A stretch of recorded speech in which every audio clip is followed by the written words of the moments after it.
अॼु ताईं मखलूक थो मुरकाई जंहिं वक़्तु मुंहिंजा साईं मुरकिया मदीने में मज़ो हूंदो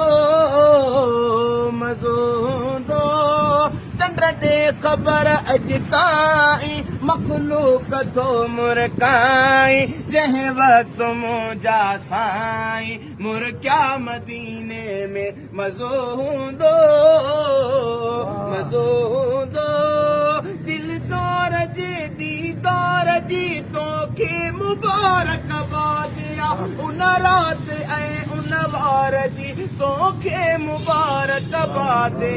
उन राति ऐं उन वार जी तोखे मुबारकबाद चांडाण थो चमकाई मखलूक थो मुरकाई जंहिं वक़्तु मुंहिंजा साईं